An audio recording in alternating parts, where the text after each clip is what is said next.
রাধে রাধে বন্ধুরা। এক ভক্ত সেই সুদূর কল্যাণী থেকে আমার কাছে তার গৌরাঙ্গ মহাপ্রভুকে এনেছিল অঙ্গরাগের জন্য। দেখতেই পাচ্ছ অঙ্গরাগের আগের অবস্থাটা কেমন ছিল।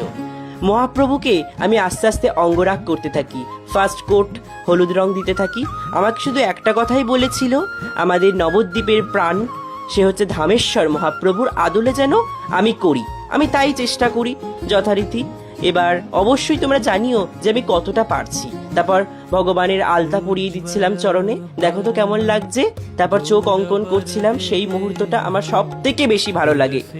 তো এবার দেখো তোমাদের কেমন লাগছে ভগবানকে, তোমরা অবশ্যই কিন্তু কমেন্টে জানিও।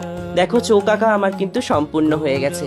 আমার বন্ধু দেখে বলছে তো আনন্দে আত্মহারা হয়ে গেছে যে সত্যি যেন ধামেশ্বর মহাপ্রভুকে আমি করতে পেরেছি। তো তোমরা এবার তোমাদের পালা, তোমরা কিন্তু অবশ্যই জানিও যে আমি কতটা পেরেছি। দেখো ভগবানকে তোমরা দর্শন করো। তো তোমাদের গৃহে যে কোনো রকম বিগ্রহের জন্য কিন্তু আমার সাথে অঙ্গরাগের জন্য যোগাযোগ করতে পারো। তো জয় শ্রী চৈতন্য মহাপ্রভুর জয়। কমেন্টে কিন্তু হরে কৃষ্ণ বলতে কেউ ভুলো না। হরে কৃষ্ণা।